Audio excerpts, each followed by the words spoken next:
Ini tapi pada kemana ini? Yang lain nggak pada masuk apa izin atau kemana ini? Ada harusnya kalian ini berapa orang ya? 17. 17, Pak. Anin sakit. 1, 2, 3, 4, 5, 6, 7, 8, 9. 8. Anin sakit. 7 lagi. Waduh. Tadi Wilber udah ada, Pak, tapi nggak tahu kemana sekarang. Ah, Wilbert mah udah bukan murid saya lah itu mah.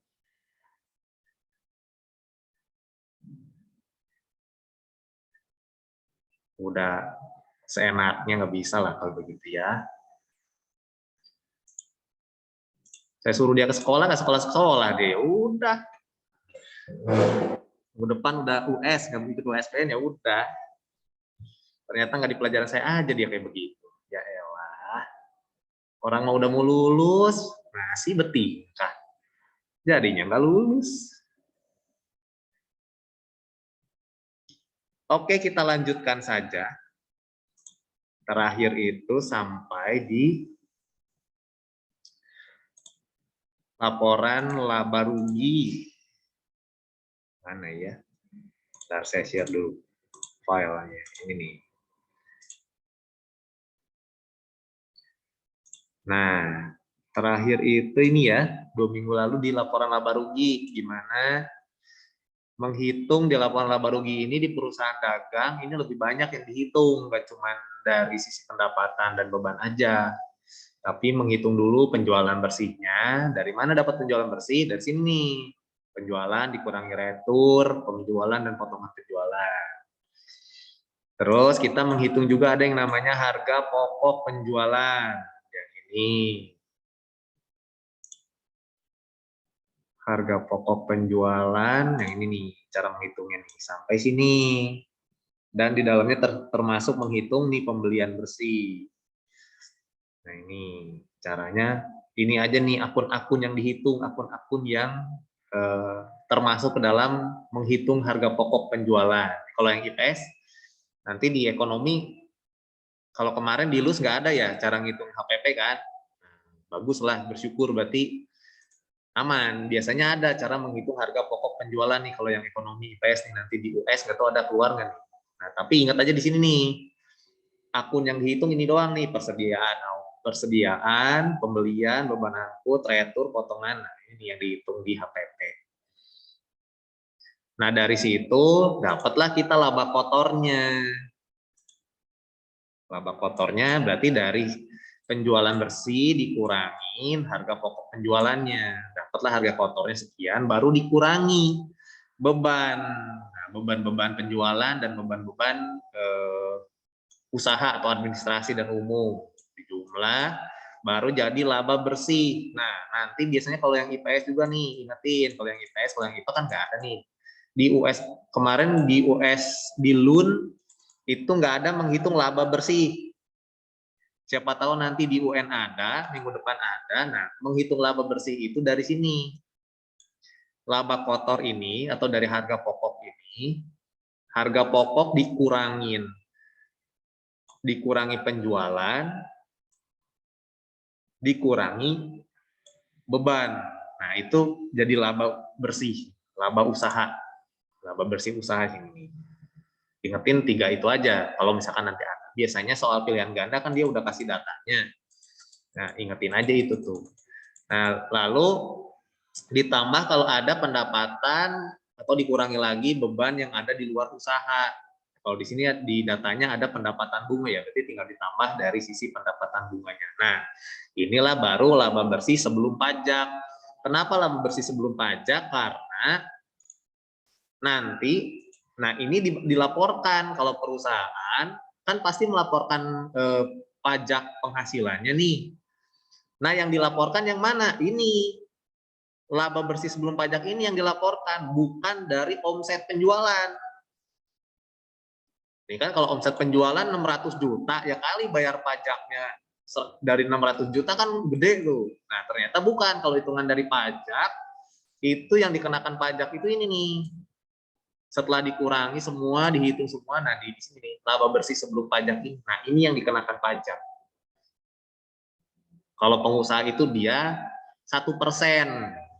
Nah, berarti 1% itu kan pasal 25 atau 29 untuk pengusaha.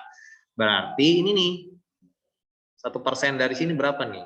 44 juta ya? 4 juta. 4 juta. 4 juta 10%. 400 ribuan lah ya. Nah ini yang disetor ke bayar pajaknya. Kalau misalkan pajaknya dari total omset ya rugi lah. Siapa yang mau jadi pengusaha? Nah sampai situ, udah sampai laporan keuangan. Nah berikutnya masih ada laporan perubahan modal, laporan posisi keuangan, sama laporan arus kas. Nah, semoga hari ini selesai. Semoga. Saya siapin dulu si kertas kerjanya.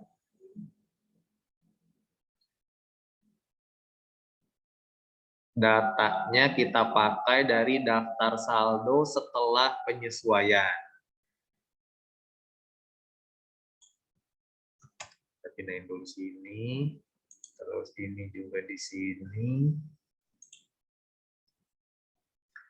Nah, baru saya share screen.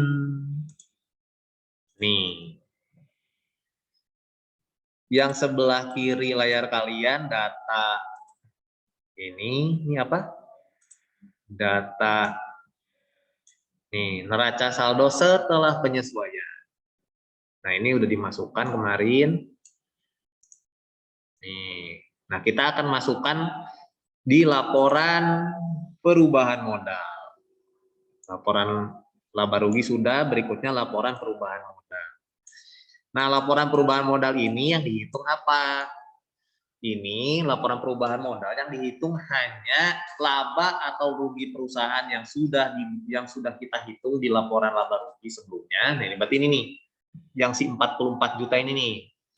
Ya, laba bersihnya terus dikurangi prive. Ya, prive itu pengambilan uang oleh si pemilik, ya, uang perusahaan oleh si pemilik untuk kepentingan pribadi. Jadi dikurangi dulu prive. Nah, baru kita tahu tuh berapa penambahan modalnya. Karena di sini hasilnya laba, perusahaan mendapatkan keuntungan nih, karena hasilnya tidak negatif di sini. Berarti akan terjadi penambahan modal. Tapi kalau misalkan di laporan laba rugi, hasilnya negatif, misalkan minus 44 juta sekian atau minus berapa, berarti ini bukan penambahan penulisannya nanti, ini pengurangan modal. Karena modal itu hanya bertambah atau berkurang dari pertama, laba atau rugi perusahaan, sama penambahan modal dari pemilik atau pengambilan modal dari si pemilik juga. Nah, kita masukkan dulu. Modal awalnya berapa nih? Lihat di sebelah kiri, modal awalnya itu 143 juta. Di neraca saldo setelah penyesuaian, di situ modal awalnya sebelum terjadi transaksi dan segala macamnya, nih modal awalnya nih 143 juta sekian, nih ya. Udah tinggal kita copyin aja atau mau diketik boleh. Modalnya ini modal awal, simpan di paling kanan aja biar nanti gampang hitungnya. Laba bersih perusahaan berapa? Ini udah dapat nih 44 juta ini kan. 44 juta, copy sini. Terus ada prive nggak di sini? Ada juga nih. Prive-nya 20 juta, dikurangi dulu. Dikurangi prive. Nah, ini modal dan prive-nya di sini kan. Nih. Prive-nya 20 juta, berarti tinggal kita kurangi 20 juta si laba bersih tadi.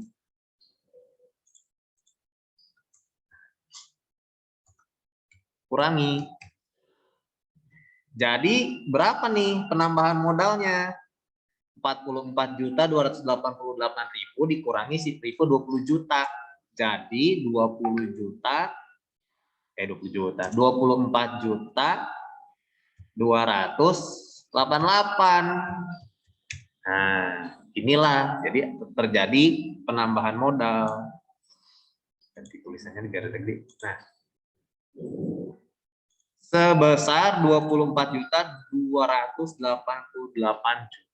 Nah, berarti modal akhirnya berapa dong? Ini kan modal awal nih. Modal awal sebelum ada transaksi. Nah, ini tanggal 1, di tanggal 31 ternyata terjadi penambahan. Modal akhirnya jadi, tinggal dijumlahkan saja nih. 143.416 ditambah 24.288.000. Hasilnya berapa tuh? Itu pakai kalkulator. 143.416 tambah 24 288 167 704 167 704. Nah, jadi modal akhirnya sebesar 167.704.000 rupiah. Nah, ini sudah selesai modal akhirnya nih. Nah, ini nggak usah tebel aja biar sama. Nah, itu cara membuat laporan perubahan modal. Jadi dari modal awal ditambah laba bersih dikurangi prive. Nah, itu jadi modal akhir. Laba bersih dikurangi prive. Nah, kalau hasilnya positif berarti jadi penambahan modal. Kalau hasilnya negatif berarti pengurangan modal. Bisa juga nih dalam perusahaan, misalkan nih laba perusahaannya nih 44 juta. Tapi privenya si pemilik ngambil misalkan 50 juta. Nah, kan minus tuh. Nah, berarti itu bukan menambah modal tapi mengurangi modal. Gitu. Jadi akun-akun yang dihitung dalam laporan perubahan modal itu cuma modal awal, laba atau rugi perusahaan, dan prive. Itu menjadikan dia modal akhir. Sama kayak di perusahaan jasa juga begitu cara hitungnya. Oke? Jelas ya sampai sini ya? Setelah membuat laporan laba rugi, membuat laporan perubahan modal, kita tahu modalnya jadi berapa, modal akhirnya. Berikutnya adalah membuat laporan posisi keuangan atau neraca. Kita tahu nih, kita jumlah aset kita berapa, utang kita berapa, modal kita berapa. Nah, ini dihitung. Waktu di perusahaan jasa, bentuknya dia kan seperti persamaan dasar akuntansi ya, waktu itu kan. Nah, ini ada bentuknya sebetulnya sama. Bisa sebelah kirinya ini menghitung aset, sebelah kanannya ini utang plus modal, atau istilahnya berbentuk seperti ini. Dua baris seperti ini, dua kolom. Istilahnya itu dua kolom nih. Jadi sama aja, yang penting akun-akun yang dihitungnya juga harus akun aset, akun utang, dan akun modal. Dari mana kita isi ini? Ya dari sini juga sama datanya. Dari neraca saldo setelah penyesuaian. Kita lihat dulu. Pertama yang dihitung aktiva atau aset. Ada aset tetap, ada aset lancar. Nah, yang termasuk aset lancar di situ sudah tulis tuh kas, piutang, persediaan barang dagangan, asuransi dibayar di muka, dan perlengkapan toko. Nah, berarti tinggal masukin aja tuh angkanya dari neraca saldo setelah penyesuaian ini. Kas, piutang, persediaan barang dagangan, ini kan, ini kas, ini piutang, persediaan barang dagangan, asuransi dibayar di muka, perlengkapan toko. Nah, ini angkanya tinggal di copy paste aja kalau yang pakai ini. Kalau yang ditulis, jadi tinggal ditulis. Nah, pindah di sini nih. Nah, tengah-tengah aja kali ya. Janganlah, pinggir aja. Nah, toh. Nah, ini dihitung di jumlah. Total aset, kok dikurang. Total aset lancarnya berapa banyak? Nah, tinggal dihitung saja tuh. Berapa? 36.884 ditambah 34.246 tambah 75 854 tambah 2.000 tambah 840. 149,824. Benar nggak ya?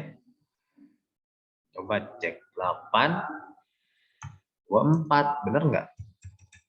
Kita hitung ulang.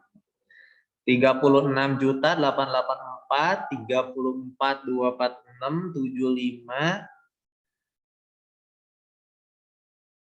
Wah, ada yang kelewat nih kayaknya.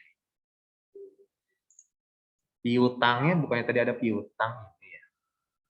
Bentar ya, saya lihat dulu. Di bawah ini masih ada piutang kayaknya. Nah, ada piutang bunga, Deng. Masih ada nih, ternyata di bawah masih ada piutang bunga. Berarti harus tambahin piutang bunga dulu. Ini kan piutang dagang. Oke. Oke.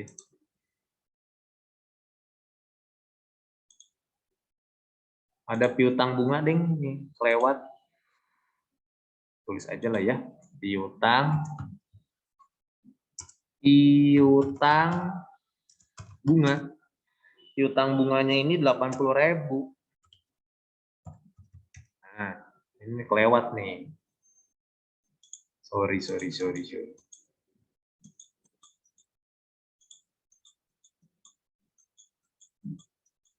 Ternyata di bawah ini belum berurutan apa-apa ya. Piutang bunga. Terus asuransi dibayar di muka benda sama perlengkapan toko. Perlengkapan toko ini 840. Nah, coba kita hitung benar nggak hasilnya? Tadi 149.824, berarti tinggal ditambah 80.000. 149.904. Salah di sini.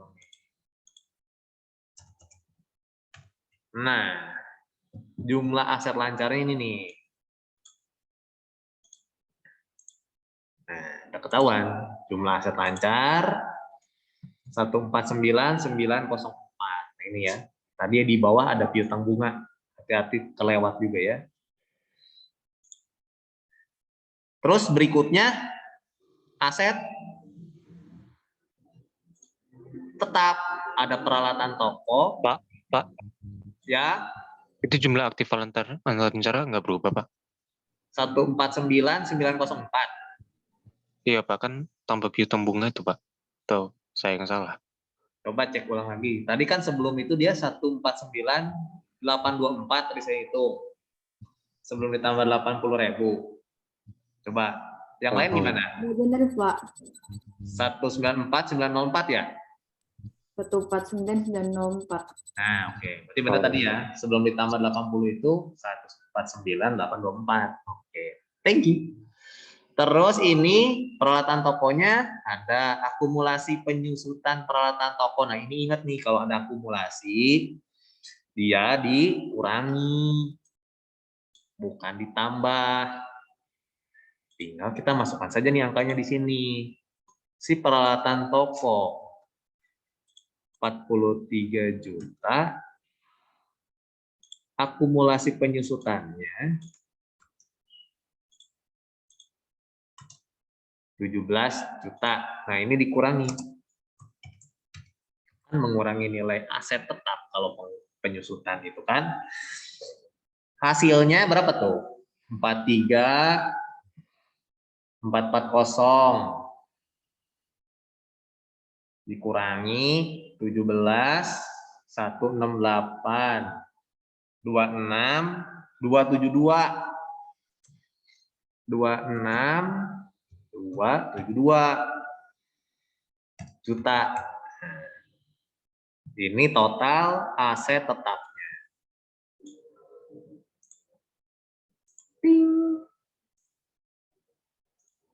Berarti tinggal dijumlah. Aset lancar dan aset tetapnya berapa nih? Tinggal dijumlahkan saja. Plus. Jadilah jumlah aset di sini. Tambah 149.904, 176, 176. 176, 176. Nampaknya bagus. Nah, ini temulah jumlah asetnya. 176, 176. Terus berikutnya gimana? Berikutnya menghitung, ini kan jumlah asetnya udah ketemu nih. Saya highlight lah. Nah, kita hitung utang dan modalnya berikutnya. Kepotong. Oh, langsung aja gini nggak apa-apa. Ada utangnya terbagi jadi dua, utang usaha sama utang gaji. Ini utang dagang ya, atau utang usaha sama utang gaji. Berarti di sini di bawahnya ada lagi. Ini utang gaji paling bawah. Tinggal kita pindahin aja angkanya. Utang usahanya berapa? Clear. Utang gajinya dulu 432. Pindahin sini. Tambah utang usaha. Utang dagang nih, utang usaha tuh utang dagang. 8 juta. Nah, sudah.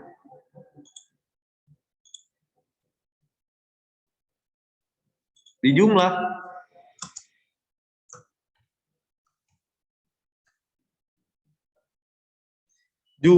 utangnya berapa? Ini kan nanti jumlah. Hasilnya di sini nih. Utangnya berarti 8040 tambah 432 tambah 432. 8 juta 472 juta. Nah, ditambah modal tadi itu yang di atas dari laporan penambahan modal ini. Nih modal akhirnya nih 167.704 ditambah ke sini. Jumlah modal Melani. Jangan pakai bold. Tinggal sudah kita hitung berapa total utang plus modalnya. Utang plus modal, kewajiban sama aja, utang atau kewajiban kan. 8472 tambah 167.704. 176 sama. 176 juta. Berarti sama kan? Total utang plus modalnya juga sama. Berarti ini sudah seimbang. Aset sama dengan utang plus modal. Sama nih. Dah. Ini kali gede ya, biar gede. Nih.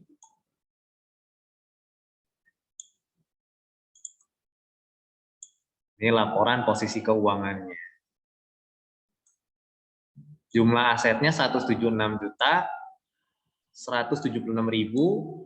Jumlah utang plus modal 176 juta, 176.000 juga. Beres. Jadi yang dihitung di laporan posisi keuangan ini hanya akun-akun aset, akun utang, akun modal. Selesai laporan posisi keuangan. Terus selanjutnya adalah kita akan membuat ini laporan arus kas.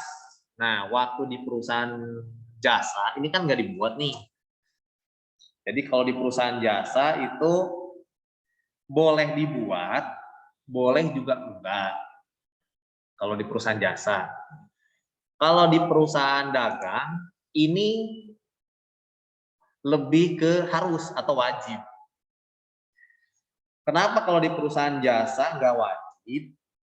Karena si perputaran uang kasnya mungkin tidak sebanyak di perusahaan dagang. Jadi istilahnya masih terkontrol, masih termanage dengan baik, istilahnya gitu kalau di perusahaan jasa. Kalau di perusahaan dagang, karena transaksinya banyak, terus juga penggunaan uang kasnya juga banyak atau sering atau perputarannya tinggi, istilah akuntansinya gitu tuh, perputarannya tinggi. Jadi untuk meminimalisir kesalahan atau meminimalisir tindak-tindak kecurangan oleh si karyawan, ya terutama yang megang uang kas, nah ini perlu dibuat di tiap periode. Karena biasanya kalau di perusahaan dagang nih, perusahaan dagang ini biasanya terjadi banyak kecurangan di sini. Kalau perusahaan jasa itu biasanya lebih ke kontrol karena ini dicek oleh si pemilik biasanya. Kalaupun modal dari modal kasir itu biasanya di pagi-pagi sebelum buka toko dan setelah tutup toko itu dicek sama si pemilik. Nah, tapi kalau perusahaan dagang itu agak sulit ngeceknya. Makanya ini harus dibuat supaya menghindari kecurangan-kecurangan tadi. Korupsi lah, lumayan loh korupsinya dikit-dikit tapi banyak ternyata kan dari uang kas ini. Nah, makanya kita cek bener nggak si uang kas kita, uang tunai si perusahaan itu, nih ada 36 juta ini bener nggak? Nih 36 juta ini bener nggak sih uang kas perusahaan atau uang tunai yang ada di meja kasir atau misalkan yang ada disimpan di bagian keuangan, ini jumlahnya benar nih 36 juta.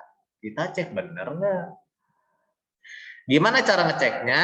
Nah, untuk laporan arus kas, istilahnya, ini kita hanya melihat kas masuk, artinya uang tunai yang masuk, dan kas keluar, artinya uang tunai yang keluar. Berarti kalau kas masuk itu biasanya nih dari pendapatan kan kita dapat tuh, atau dari pelunasan piutang nih dari penjualan kita kan dapat duit. Kalau kas keluar ya biasa kita bayar-bayar apalah, bayar beban, bayar gaji, bayar apa. Nah itu kan membuat uang kas perusahaan keluar. Nah berarti dasar untuk menyusun laporan arus kas ini dilihat bukan dari si daftar saldo setelah penyesuaian tadi. Karena yang di daftar saldo setelah penyesuaian sudah selesai dibuat laporan keuangannya dalam bentuk laporan laba rugi, laporan perubahan modal, sama laporan posisi keuangan. Nah, untuk ngecek laporan arus kas ini berarti harus ngecek dari jurnal pengeluaran kas sama jurnal penerimaan kasnya. Baru kita hitung benar nggak kas awalnya berapa, akhir berapa, sesuai atau tidak. Berarti kita siapkan dulu si jurnal pengeluaran kas dan jurnal penerimaan kasnya. Itu di atas nih ketika kita catat transaksi. Nah, saya cek dulu ya. Nih. Dasarnya dari sini. Oke. Dari sini nih. Kita akan buat melihat juga nih di sini. Kas masuk berarti dari jurnal penerimaan kas. Ini ada jurnal pengeluaran kas, berarti ini kas keluar. Ada jurnal penerimaan kas. Nih, ini jurnal penerimaan kas. Berarti ini yang kita hitung arus kas masuknya. Nah, pindahin aja nominal atau angkanya. Di situ saya udah tulis tuh. Untuk kas masuk di situ ada dari pelunasan piutang dagang. Lihat nih, pelunasan piutang dagang. Nih, piutang dagangnya ada di sini nih. Nih. Ini kan kita nerima duit nih. Penerimaan pembayaran nih dari si perusahaan sakti, perusahaan raksa, perusahaan anti, perusahaan abadi. Nah, ini kan kita terima duit nih. Nerima uang kas nih. Totalnya berapa banyak dari sisi penerimaan piutangnya nih? Lihat aja di situ jumlahnya. 63 juta. Nih, 63.920.000 ini. Nah, berarti itu penerimaan kas dari piutang, pelunasan piutang. Nih. Nih, dari sisi ini nih. Pelunasan piutang. Terus kita dapat kas masuk lagi, dapat uang tunai dari mana? Dari penjualan secara tunai. Artinya cash. Bukan secara kredit, secara tunai. Di situ ada nggak di jurnal penerimaan kas? Nih, ada penjualan di sebelahnya. Ini kan yang pelunasan piutang nih. Sebelahnya nih ada penjualan. Ada penjualan kan? Nah, ini dari penjualan ini nih, secara tunai. Kita dapat duit kas. Berapa nominalnya? Tambahin 14 juta. Nah, tuh 14 juta sekian. 14.640.000. Nih. Terus ada lagi Kak kira-kira dari jurnal penerimaan kas ini yang mengakibatkan kas masuk dan kas keluar. Nah, lihat lagi di situ. Ada potongan penjualan. Nah, berarti ini kan kalau kas masuk, kita menambah nih, nambah uang kas. Kalau kita kasih potongan penjualan, contoh nih penjualan dalam apa? Jumlah yang besar, atau misalkan ketika kita jual secara kredit kita kasih syarat-syarat kredit kemarin itu ya berapa persen sekian. Nah, itu kan mengurangi, harusnya kita terima duit, tapi karena kita udahlah kasih potongan aja, kasih diskon. Berarti kan mengurangi harusnya uang kas yang kita terima. Nah, berarti di sini tambahin lagi. Ada namanya nih potongan penjualan ini. Dikurangi. Potongan penjualan. Nah, ini bukan ditambah, dikurangi. Berapa nih total potongan penjualan atau diskon yang kita kasih? Kasih pembeli. Lihat jumlahnya di situ ada 624.000. Nahin aja nih 624.000. Nah, tapi ini bukan ditambah nanti, tapi dikurangi. Kasih tanda kurung aja sebagai tanda mengurangi. Ting. Selain itu lihat lagi di jurnal lain yang berhubungan dengan uang kas, penerimaan kas. Kalau di jurnal pembelian nggak mungkin, jurnal penjualan juga nggak mungkin karena kan itu dilakukan secara kredit jadi nggak terima duit. Nah, kemungkinan ada di jurnal umum. Kita lihat di jurnal umum masih ada akun kas enggak? Di jurnal umum. Nih, ada nih. Di jurnal umum ada nih ternyata. Ini kan dari sisi potongan. Kita ketemu nih dari sisi penjualan, udah. Dari sisi piutang, udah. Ternyata di jurnal umum ada nih kas. Nih, kas.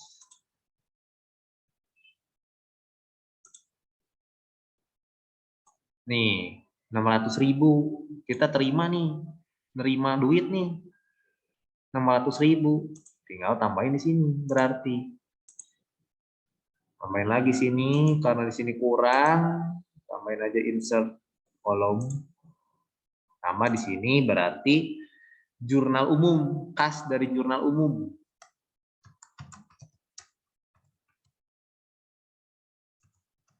Jurnal umum kas senilai 600.000. Nah, ini kas masuk. Tambahin lagi berarti ya, kurang. Biar ketahuan total. Nih. Tambahin lagi lah, biar kelihatan. Nih, di sini berarti kita tahu nih jumlah kas masuknya berapa. Berarti ini dihitung nih, pelunasan piutang ditambah penjualan tunai dikurangi potongan ditambah jurnal umum yang ada kas ini. Berapakah nilainya? Hitung lagi pakai kalkulator. 63 920 tambah 14 640 dikurangi 264 ditambah 600 78 896. Nah, nih hasilnya jumlah kas masuknya segini.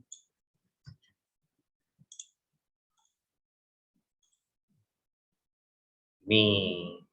Nah, sudah kita lihat itu uang kas yang masuk ke perusahaan dari pelunasan piutang, dari penjualan tunai, terus dikurangi potongan penjualan atau diskon-diskon yang kita kasih. Terus ternyata ada pengembalian uang tuh dari kelebihan penjualan tanggal 25 itu uang kas kita terima 600.000. Nah, kita hitung ternyata selama satu periode tersebut di bulan Desember kas yang masuk itu senilai 78.896.000. Berikutnya kita hitung kas keluarnya berapa. Nah, kas keluar dilihat dari mana? Dari jurnal pengeluaran kas. Dari jurnal pengeluaran kas. Lihat sebelah kiri layar, cari jurnal, ini kan penerimaan kas. Tadi berarti yang atas tuh, ada jurnal pengeluaran kas. Nih, jurnal pengeluaran kas. Ini ya yang mengakibatkan atau kegiatan perusahaan yang melakukan pembayaran dan sebagainya. Bayar beban, beli-beli tunai, kan mengakibatkan kas kita keluar. Nah, ini juga kita catat selama satu periode di bulan Desember itu berapa banyak. Dari pelunasan utang dagang, nah kita bayar utang, perusahaan bayar utang. Lihat nih di jurnal pengeluaran kasnya nih. Pembayaran utang dagang, lihat tuh akun utang dagangnya mana. Ada nih sebelah sini nih. Nah, nih ada utang dagang. Nah, kita bayar nih. Berapa banyak utang yang kita bayar? Senilai 50 juta. Nanti kita copy aja sini. Kok situ? 50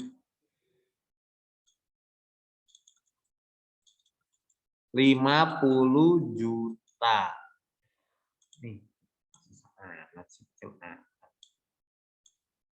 Nah, pelunasan utang dagang sebesar 50 juta. Kecil. Nih, dari si utang dagang.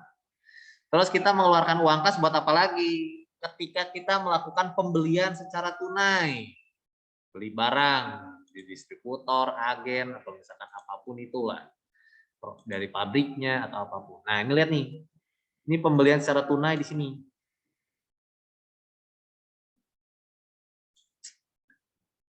Pembelian tunainya senilai berapa?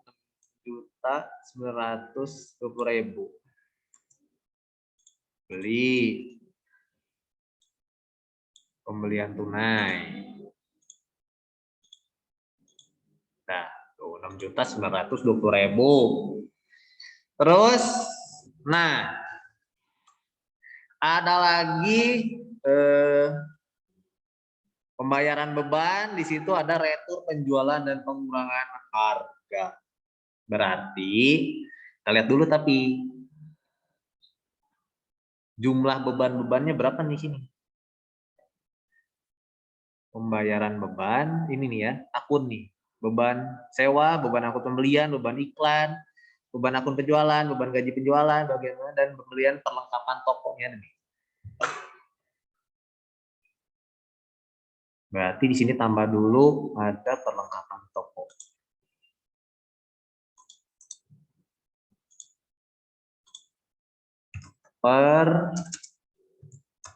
Perlengkapan toko. Nih. Perlengkapan tokonya 280.000. Tulisin aja lah, biar cepet.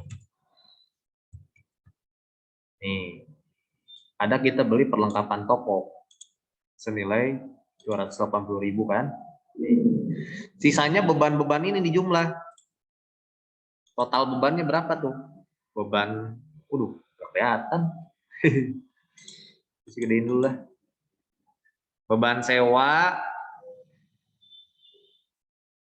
1.920 ditambah 600 tambah beban iklan 2 juta tambah beban angkut penjualan 480 tambah lagi beban gaji 2160 tambah lagi beban gaji bagian kantor 720 7880 nih pembayaran beban total beban ini 7880.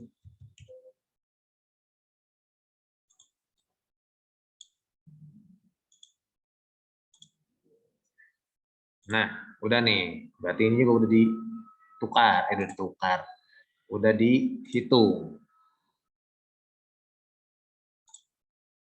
Ini ya, dari sini udah nih. Sudah dihitung. Terus berikutnya masih ada nih retur penjualan dan pengurangan harga. Retur atau potongan pembelian, bukan retur, potongan pembelian harusnya ini kan ini potongan. Jadi berantakan annotate-nya bentar. Nggak enak dilihat jadinya. Nih.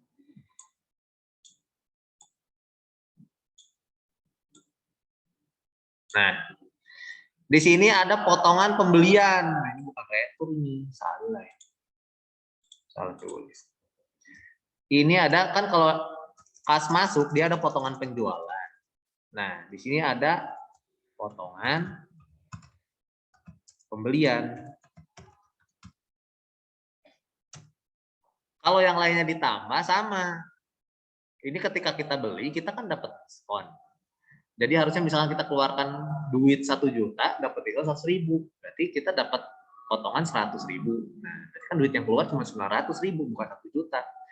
Nah, ini potongan pembeliannya berapa nih? Potongan pembeliannya 500.000. Berarti dikurangi 500.000.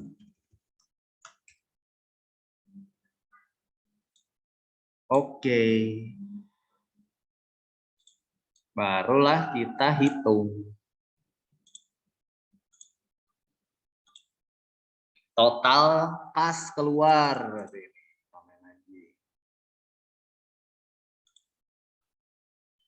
Total kas keluar.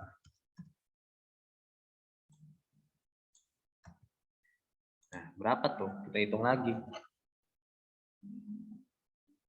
50.760 tambah 6920 tambah 7880 tambah 280 kurangi 500. 65.340 65.340 juta total kas keluarnya. Beli. Nah, kita kurangi jumlah kas masuk dan kas keluar berapa. Kalau hasilnya negatif, berarti bukan penambahan kas, tetapi pengurangan kas. Tapi karena ini hasilnya positif nih, berarti terjadi yang namanya penambahan kas sebesar 78.896 kas masuknya dikurangi kas keluar 13.556.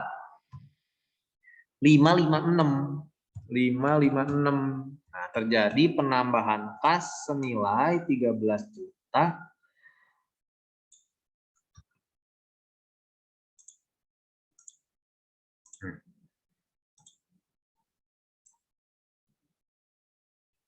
Nah, terjadi penambahan kas senilai 13.556. Bener enggak? Kita ceklah kas awalnya berapa, kas akhirnya berapa.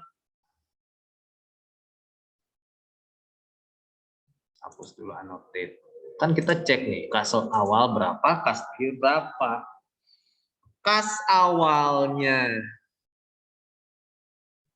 itu lihat di daftar saldo setelah penyesuaian. Sebelum penyesuaian, kita lihat kas awalnya berarti sebelum penyesuaian di awal atau di daftar saldonya kayak di atas paling atas. Nah ini nih kas awalnya nih sebelum terjadi transaksi. 23 kas awalnya ini nih 23 di awal kas awalnya segini. 23 328 nih di awal. Cek kas akhirnya berapa di daftar saldo setelah penyesuaian tadi. Atau yang ada di laporan keuangan bisa dilihat. Atau di buku besar juga bisa dicek.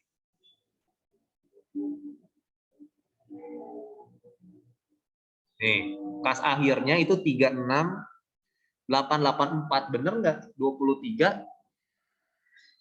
Kas awalnya 23.328 ditambah ada penambahan kas sebesar 13.556. Hasilnya 36884, bener. Nih, bener nih. Berarti uang kasnya tepat, sesuai. Kalau misalkan ternyata hasilnya beda, nah, biasanya itu terjadi kecurangan di situ. Kas awalnya ini nih 23.328, ternyata setelah dihitung dari kas masuk, kas keluar, ada penambahan 13 juta, tapi ternyata kas akhirnya misalkan cuma 30 juta. Wah, berarti kan masih ada selisih tuh. Nah, selisihnya itu harus dicari. Caranya gimana? Ya dicari. Pokoknya gimana caranya supaya uang kas itu ketemu. Apakah ada beberapa kemungkinan yang mengakibatkan si uang kasnya tidak sesuai di akhir periode. Jadi dari kas awal, terus ada penambahan atau pengurangan kas akhirnya itu tidak sesuai ternyata. Ada beberapa kemungkinan. Pertama, mungkin ada transaksi yang tidak ada bukti transaksinya yang berhubungan dengan kas masuk atau kas keluar. Jadi makanya penting banget kalau bagi seorang kasir atau bagian accounting atau bagian apapun itu yang megang uang, setiap uang yang masuk dan uang yang keluar itu harus dicatat. Jangan nggak apa-apa lah, janganlah nanti aja, jangan. Tapi benar-benar harus dihitung. Nah, yang kedua, kemungkinan kedua, yang pertama kan tadi ada mungkin bukti transaksi yang tidak ada atau hilang atau mungkin tidak dibuat. Berikutnya, kemungkinan ada kecurangan di situ. Si memegang uangnya mungkin korupsi atau memainkan harga atau harusnya pendapatannya itu misalkan uang kas yang masuk 1 juta, dia catat misalkan dari 1 juta itu dicatat cuma 950.000 gitu, dia buat nota palsu atau bukti pembayaran palsu, bisa juga tuh. Jadi kalau misalkan profesi yang megang uang itu memang betul-betul harus jelas uang yang diambil untuk apa, uang yang dikeluarkan untuk apa, dan uang yang masuk ini dari mana. Apalagi sekarang banyak hal-hal, banyak uang-uang hasil dari mungkin money laundry dan segala macam, itu pasti jelas dari mana itu duit. Jangan sampai nanti kamu ketempuhan karena kamu megang uang, itu repot. Makanya harus teliti, harus sekalipun mungkin Pak cuman itu cuma buat bayar parkir cuma 1.000 2.000, catet ya 1.000 2.000 dikali 1 tahun berapa duitnya, lumayan kan. Nah itu harus dicatat sedetail mungkin. Nah makanya ini harus dicek nih kalau di perusahaan dagang supaya benar nggak uang kas itu kan, uang kas ini aset. Makanya kalau kamu punya atau orang tua kamu punya usaha nih perusahaan dagang, coba pasti juga mereka buat tuh laporan arus kasnya, cek Atau kalau kamu pernah ke Chandra, pernah belanja di Chandra, kalau pas pergantian shift si kasirnya, kan pernah tuh, kalau saya sih pernah, pas lagi lewat, pas lagi mau bayar, ternyata dia ganti shift. Nunggu bentar, lagi ganti shift orangnya, ganti orang. Kan biasanya ada berapa shift kan kalau kasir itu. Pasti si orang sebelumnya ngitung dulu. Entah itu uang tunai di situ ada berapa, yang bayar pakai kartu kredit berapa, yang pakai kartu debit berapa, dihitung dulu sama dia. Dicek, nanti biasanya si supervisornya itu datang ngambil duitnya. Udah dihitung sama dia, dicatat, dihitung, dikasih ke si supervisornya. Karena tanggung jawabnya gede. Kalau dia ternyata sudah meninggalkan tempat itu dan uang kasnya itu tidak dicek yang ada di mesin kasirnya itu nanti dia ketempuhan. Kalau misalnya tiba-tiba kurang nih, kurang 500.000, dia harus ganti. Jadi benar-benar dia harus cek dulu. Atau di pom bensin, di SPBU, sama tuh ketika ganti shift. Kalau kamu yang pernah pas kebenaran isi bensin gitu ya ke Pertamina, pas ganti shift itu pasti si orangnya itu ngitung duitnya berdasarkan jumlah literannya. Di mesinnya itu pasti dia cek tuh berapa ratus liter yang keluar atau berapa ribu liter yang keluar dikali harganya. Misalkan ketika dia nunggu shift dia 1.000 liter tuh yang keluar, yang dia ada 1.000 liter transaksi di situ. Dikali kalau dia misalkan Pertamax harganya berapa tuh? Misalkan Pertamax 7.200, ya berarti 1.000 kali 7.200. Dicek duit dia megang, ada nggak 7.200? Kalau misalkan kurang, nah dia harus ganti. Perusahaan mah nggak tahu menau. Jadi itu kayak hal seperti itu. Memang kalau jenis-jenis pekerjaan yang memerlukan atau yang tanggung jawab megang duit ya harus kayak gitu. Karena yang namanya duit ya siapa sih yang tidak mau kan? Kalau ada kecurangan, ada peluang, kesempatan ya kenapa tidak? Nah, jadi itu tentang laporan keuangan. Saya belum buat rooms-nya ya di GC. Ya, buat rooms dulu buat ngumpulin laporan keuangan. Nah, laporan keuangan. Ini bener. Kos berapa ini? Salah lagi nanti.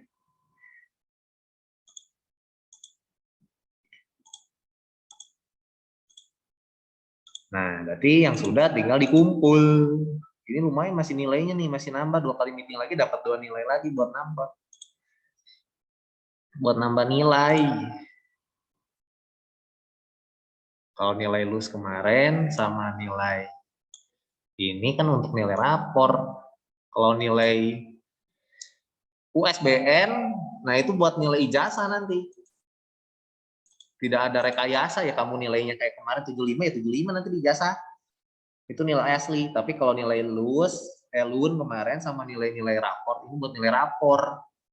Jadi kamu tetap harus lengkapi juga. Kalau nilai US minggu depan nah itu buat nilai di ijazah.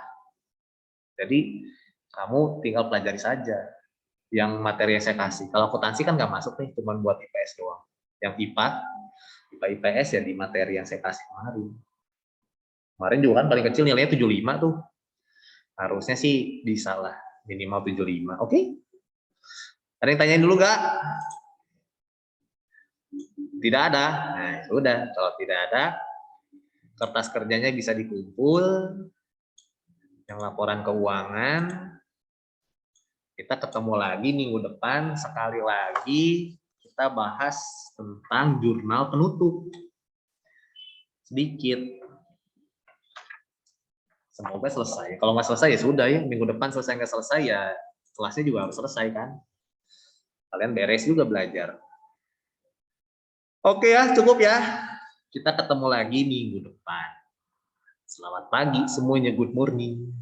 Thank you, Bye-bye Pak. semuanya. Thank you, Pak. Bye semuanya.